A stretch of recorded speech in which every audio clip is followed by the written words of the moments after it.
how's it going? How are you feeling? What are you thinking about? It's Grandson. I'm chilling with Rob right here on Front Row Live.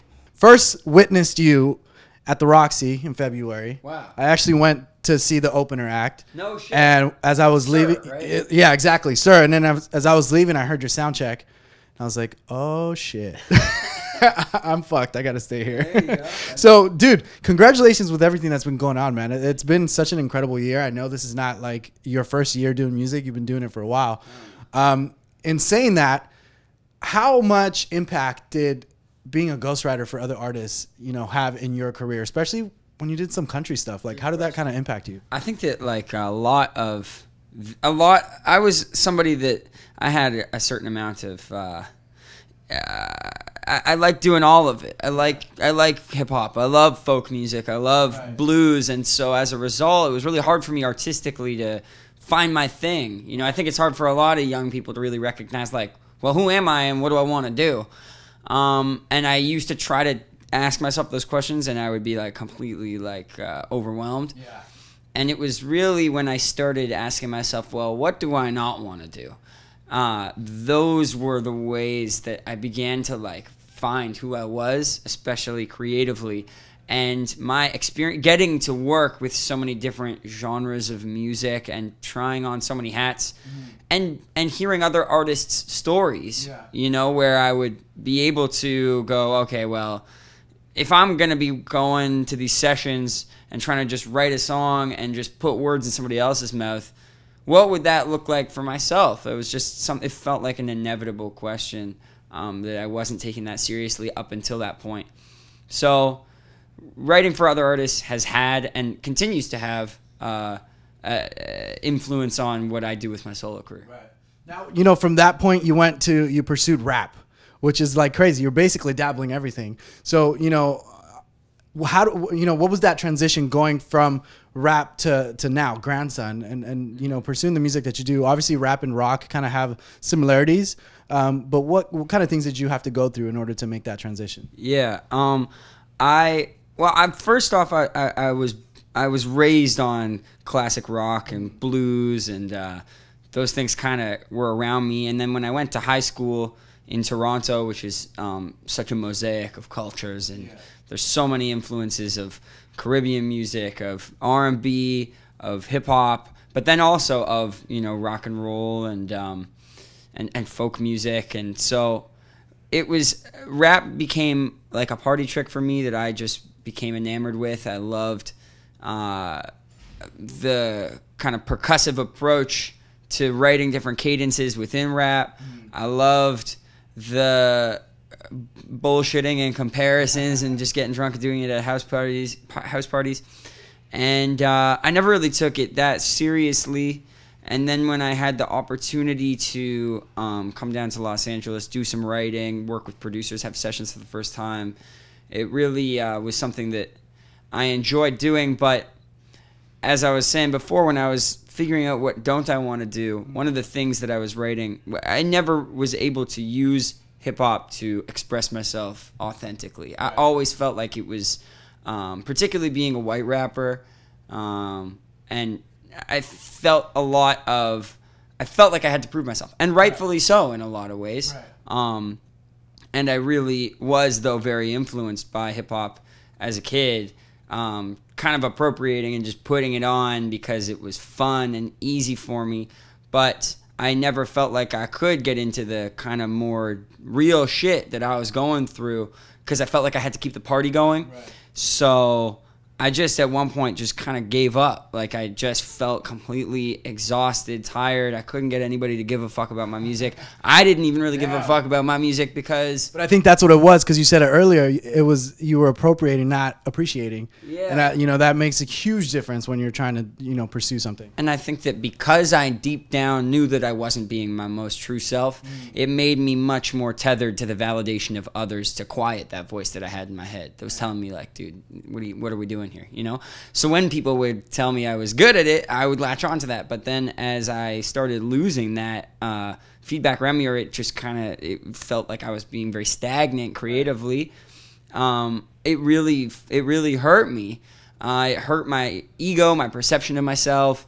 I was embarrassed to try to. I was running out of money. I was imagining having to go back home, and what would that feel like, Right. you know? Well, especially in LA. Back in Canada, I mean, you can do school, you can pursue a part-time job, and you can still pay your rent. Sure. But here, you're kind of screwed. You have to do it all. Yeah, it's a lot more expensive. But I think ultimately, Grandson was a project that stemmed from a couple questions, and one of the ones that sticks out to me now is, what would I be comfortable failing at? When I found myself hitting that wall of, well, I don't know if this is going to work anymore. Right. I had very little to hang my hat on and be proud of with myself. Right. I hadn't really done the work to find value and fulfillment from the work itself and from myself. And so I wanted to do something that would be more fulfilling, more purposeful. Right. And that was how I think, at least lyrically, I knew I wanted to take it more serious, and it was inevitable that rock and roll and those influences I had growing up would come back into my life as a place for me to express that cathartic anger and frustration I was feeling in the music industry. But I didn't want to give up. I didn't want to feel like I had to choose. So the natural solution was for me to take parts of my experience as a music fan and a producer and writer in hip-hop and in electronic music and bring that with me to rock and roll. I didn't want to just go do like a cover band that felt very, stale. It felt like for me to just come and do what, my dad's band sounded like when in the 70s and 80s. It just felt like music technology has come to a place, youth culture has come to a place where rock and roll wasn't the language of that adolescent kid, and I want to speak to them. So it was important for me to bring the textures and sounds with me from those different genres when I came to do hip hop and rock and roll. As you transitioned to rock and roll, when did you kind of get connected with Kevin and Highland? Like what was it about them that you kind of stuck with them? Because to this day, they're your producers. Yeah, well, I've been very fortunate to kind of build this community together, and I give a ton of credit to my manager Amit and the whole Primate Music team. When I linked up with him, he was asking me questions that really I didn't feel like I had been asked in that way before. Stripping away what I look like and what would work, quote unquote. He was the one that asked me, well, what do you want to do? And the people that he kept around creatively and made me work with were the people that were doing what they want to do. So when I got to work with Kevin or Boone, he had been working on all sorts of genres himself as a session guitarist. And I can't put words in his mouth, but I think that we shared a common sense of frustration, need for a cathartic place to express ourselves that we didn't feel like we were getting out of our bread and butter, like main gig. And when we got together, it was just instant. By the first session, we had written the hook to Kiss Bang, and we had no idea what any of it was going to sound like, but it was just me and this new dude and a guitar, and he was so thoughtful, and we shared a lot of ideology, like politically, and but we both, it was a natural thing to want somebody else, a third person who would be able to bridge the gap, come from a different background, that was more immersed in hip-hop or electronic production or whatever, or just is able to hear it in a way that we can't. Sometimes I can get kind of horse blinders on when I'm writing a song where I can only hear certain things that I thought of when, or you get demoitis. I sometimes, Bloodwater was a song that took me a year to write. It went through multiple iterations and versions, and it took having Krupa, having another producer in the room with me and Kevin, helping us really crack the code. So Highland is a talented dude making some cool stuff, got his own solo project that's going to be dope coming. And I've been lucky to have like 4 different guys in and out of that third role. Shouts out Tim Subi, who's dope, Taylor Bird, Krupa, as I mentioned. Did 1 or 2 tracks with you, Yeah, right? absolutely. And we got a whole bunch of stuff that we've been cooking up. So, yeah, ultimately, I've been really lucky that as soon as I made my intention clear, it actually was a lot less challenging than I expected it to be to find my people. Because I didn't waste a ton of time. I had done that for 2 years, working all over the place. I knew exactly that we needed people to help bring me to where I was. And as a creative person up to that point, I had really been wanting to be a master of all trades. I really wanted to be the one with my hand on the mouse when it came to production. I spent some time learning how to vocal line and melodyne my shit, and like I was my own engineer. But ultimately, I recognized that I just wanted to do my favorite parts of it. And really, I can find people that are as passionate about their role, because especially once the music's done and how do we get people to hear it, I am just the tip of an iceberg that is Grandson. There's so many people around me, the whole team that works, and I just want people that are passionate about their role. You know what I'm saying? And my role is writing the shit and singing the shit. And I'm really, really fortunate to have people around me that help me execute my vision. Now, would you say, like how you mentioned Blood Water was the one that took the longest, and you know, ironically, that's the one that everybody's gravitating towards. But do you was that the only track that really kind of challenged you on this debut EP? On the EP, no, I think that, or in general, maybe. Yeah. No, it's funny. Like I have, it comes in different ways. I try and approach things. I try to challenge myself to write in different ways, start from different points. I find that I can very easily get into a bit of a repetitive routine creatively, and that can just inevitably that's just it's hard to break out of. So I try and challenge myself. So some songs like Bills, I wrote in like 15-20 minutes in just this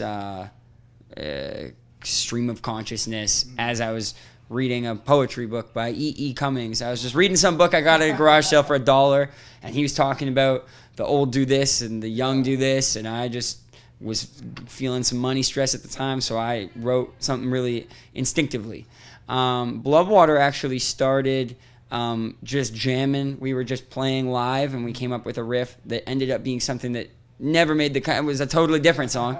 But I liked the idea of I liked that I came up with the chorus, but I had been rapping it. There was no melody for it or anything, but I really gravitated towards power and the dynamics of power, and how people that make decisions with huge ramifications and consequences in this country are often the very last people that are going to actually see the residual effects. Right. So I wanted to imagine what it would look like or feel like for them to go, oh shit, you know, I really did fuck up by having my short-sighted, be it environmentally, in how we treat one another, in how we treat the distribution of money in this country. I think all of it is it is coming to a head. There's a ton of tension right now that we are all trying to diffuse, and I've been trying to do my part by encouraging people to get informed and go vote. And so that stuck with me, although we knew that it just didn't feel, the song wasn't there. Right. So, and there were a couple times where I was like, maybe this just isn't, I can't find the way to do it.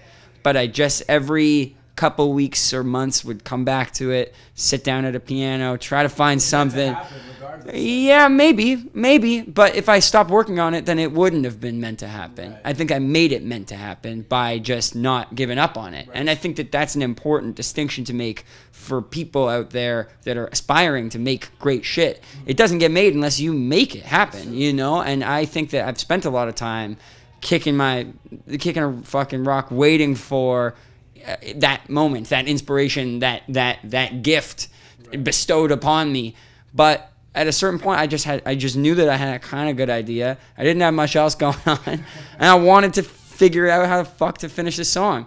And I finally found this like da da da da da that I thought was gonna be the drop, ended up taking that and going, I actually want every single part of this song to be mnemonic. I wanted it to catch your ear. And I had very early on from hip hop, one thing I learned from writing was not to be scared to cannibalize your work. Okay. So I've written songs like Bloodwater that's actually a weird Frankenstein of 5 different songs of mine, where I'll take another song that wasn't as good, I'll take the chorus and the best parts of that, and now that's the verse for this really good song. Right. And I ended up chopping little bits and pieces from other things, and I took that melody that I thought was going to be the catchiest part of the chorus, and that became the verse melody. From there, I just banged out some lyrics. We kind of kept the drop or that moment of release blank for like months. We tried doing some more like Black Keys inspired bluesy Nashville type riffs. Yeah.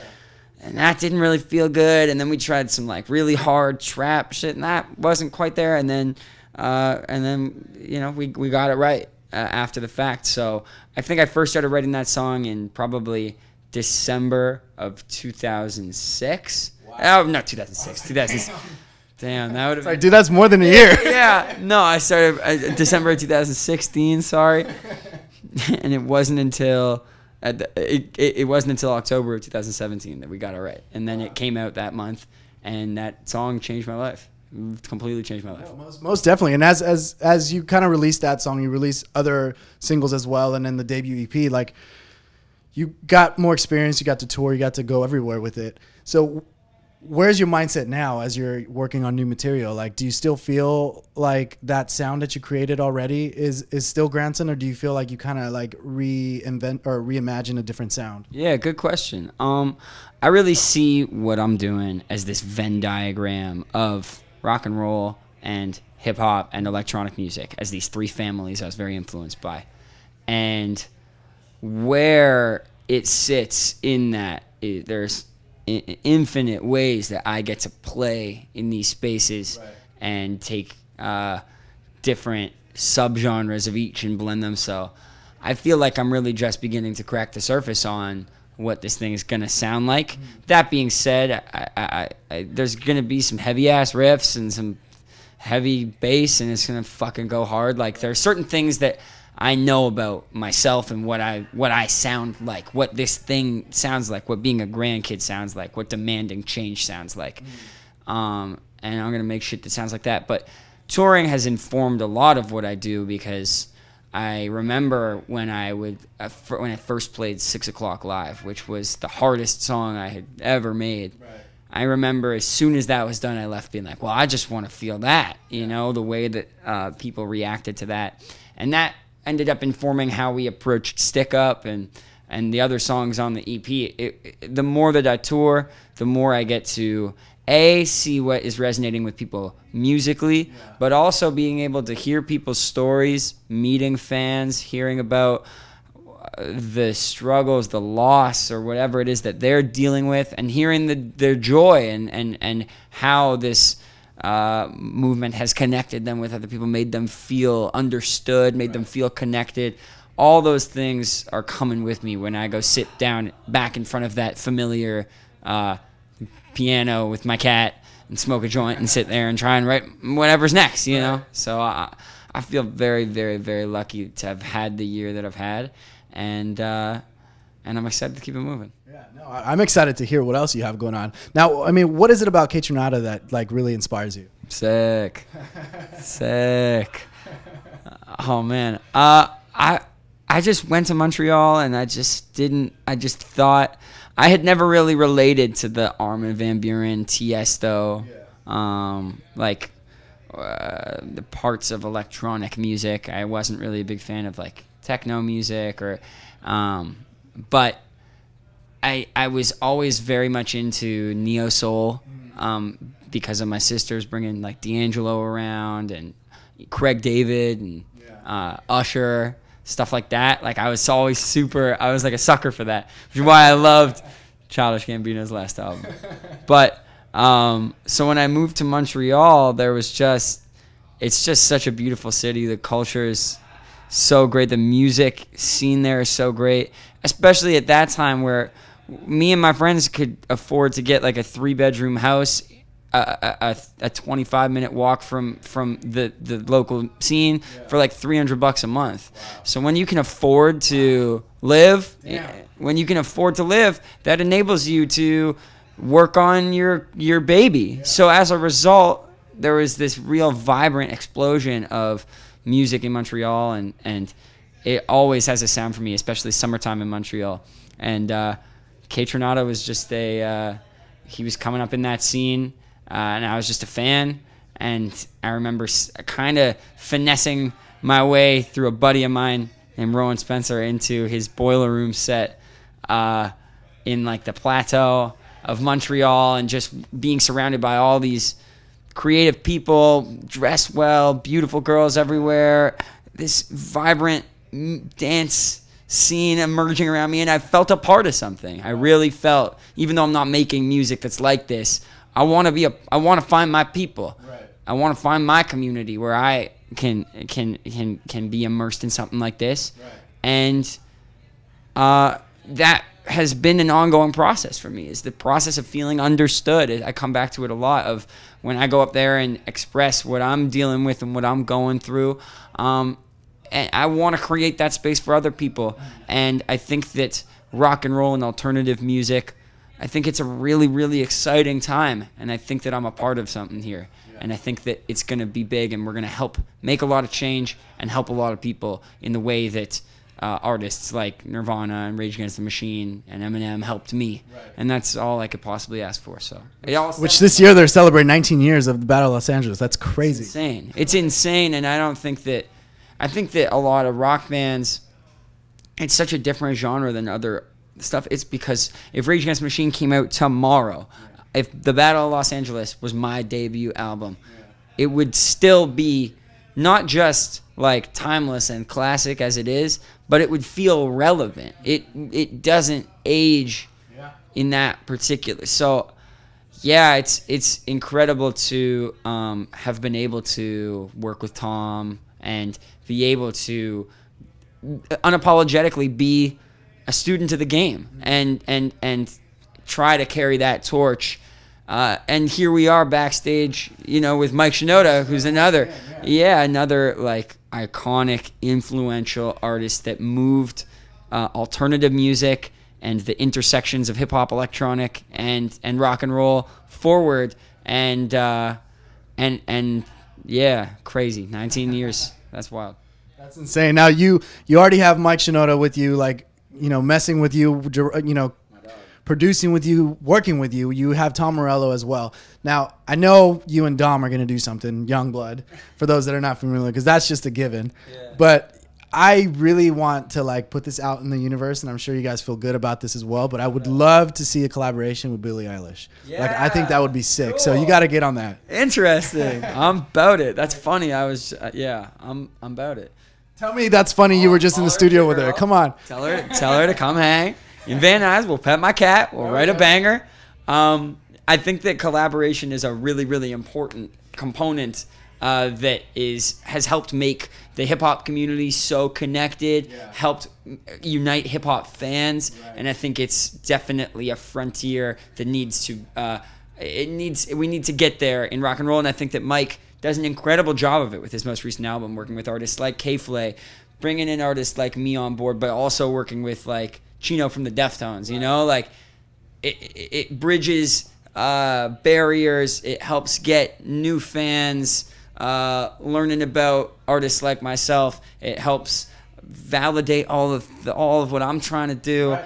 And so I'm about it. If you got any other ideas, I'm open to them. Well, for now, that's Billie Eilish. That's the one I want to happen. Like, for sure. There's plenty more. I'll send you messages and I'll let you know. But dude, we can sit down and talk about music for a long time, but I know you got to hit the stage. I guess so. I'm having a good time, man. That's same here, dude. Like I said, I've been waiting since February, so let's do it again whenever. Cool, man. Thank you so much. You're in Van Nuys. I'm over in Pasadena, so we can meet halfway. That's a hop skip, man. So thank you for having me. If you're watching this and you feel understood or you feel misunderstood, you don't feel like you have a space to express some of that anger or that pain that we're not told what to do with, and there doesn't seem to be any room for it on your Instagram timeline, put on some grandson. There's always room for one more grandkid. Join us. Join us.